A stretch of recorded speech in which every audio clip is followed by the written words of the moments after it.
Hi, this is Heather from A More Crafty Life. Today I'm going to show you how to make my over the rainbow dishcloth using the Trinity stitch. Today I'm using Coral Seas Ombre from Lily Sugar and Cream and a 5mm or an H crochet hook.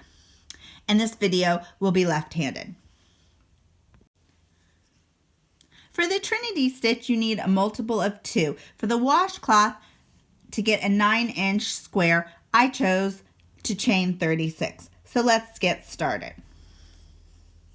And you can, like I said, you can use a multiple of 2 for this pattern. Kind of makes little kind of stars. It's similar to the daisy stitch. It has a 3-part stitch. I've used it to make a blanket, a cowl, and a hat also. It's pretty easy to do. It just has a 1-row repeat. It's not the fastest stitch, but it's pretty easy to remember where you are. So I'll come back once we've gotten 36. Now that we have 36 or any multiple of 2, you're going to single crochet in the second chain from the hook. So 1, this is 2, and you'll do 1 single crochet. Then you're going to start what is called a single crochet 3 together stitch, which is sometimes used to decrease, not in this case, but it's the same stitch. So you are going to start it in the same single crochet space. You're going to pull up a loop there, and then you're going to go to the next chain, pull up a loop, and then you're going to go to a 3rd chain and pull up the loop. You have 4 loops on your hook. You yarn over and you pull through all 4. And then you chain 1 to finish the stitch. And it should look like this with the 3 parts. Then you start in the last leg of the 3 crochet 3 together stitch. You pull up 1 loop, you pull up a 2nd loop, and then the 3rd stitch, a 3rd loop. You have 4 loops on the hook. You yarn over, you pull through all 4, chain 1, and then repeat until you go to the end of the row. So you use the same stitch as the last leg of the stitch you just did. You pull up a loop, then you go to the next stitch, you pull up a loop, and you go to the next stitch. So you do that 3 times. When you have your 4 loops on the hook, you yarn over, you pull through, and then you finish it with a chain 1. And this is what it looks like so far. And you keep repeating.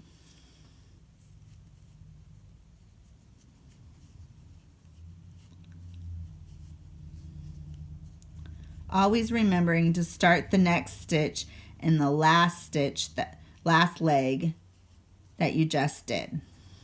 Here you can see it a little bit better where the 3 parts, so you should have these 3 parts like this. And the one thing on the stitch you want to watch is that you don't give too much space to the chain 1, so it pulls apart and leaves you with too much space. And you know you've got it correct when you have 4 loops on your hook. And keep repeating till you get to the end of the row. And the last leg of the crochet 3 together stitch will end at the last stitch. So I will meet you there when you got to the end of the row.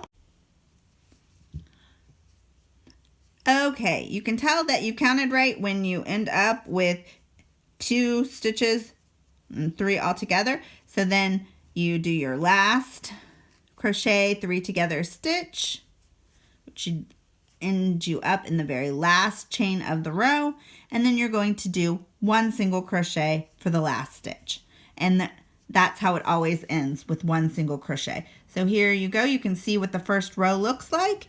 Then you're going to chain 1 and turn your work. So this is what the back looks like. You can see right here, and then we start again. You have your chain 1 and here you put a single crochet in the first stitch, and that is also where you're going to start your next single crochet 3 together. So insert your hook, pull up a loop, and then here kind of where the center of the star is, that's where, or the triple stitch is, that's where your next stitch is, and then your third one goes right here. So here, here, so then the next space, and then the third, 4 loops on your hook, yarn over, pull through all 4, and finish with a chain 1. And then repeat. Pull up a loop, pull up a loop in the next stitch, and pull up a loop in the third. Yarn over, pull through all 4, finished with a chain stitch. And this is the repeat for the rest of the pattern. I told you it was pretty easy. So always remember to start your next stitch in the last leg or last stitch of the one you just did. And you always end each row with 1 single crochet.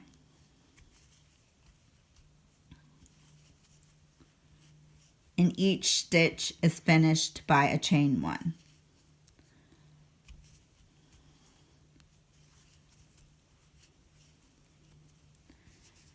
And this is what you get. You kind of looks like maybe little flowers, and you keep repeating this until you get to the end of the row, and I will meet you. Now that we're at the end of the row and you're on the very last single crochet 3 together, you start like you would normally, and then when you get here, instead of putting it in this stitch, you need to put it in the last single crochet of the row. So that makes the row even. Otherwise, it doesn't look right. It doesn't give you even edges. So you kind of skip this last one and you go in the very last single crochet. And then you finish it with a single crochet like all the rows. You chain 1. This is what it looks like. And then you turn your work and you continue what we just did for the rest of the rows. And for this, to make it square, I did 26 rows. Then you want to cut and knot your yarn and weave all your ends in. You can find this free pattern PDF on my blog, A More Crafty Life. I'll link the link below, plus hundreds of other free patterns and lots of other videos on my channel. So please subscribe. Thank you for watching.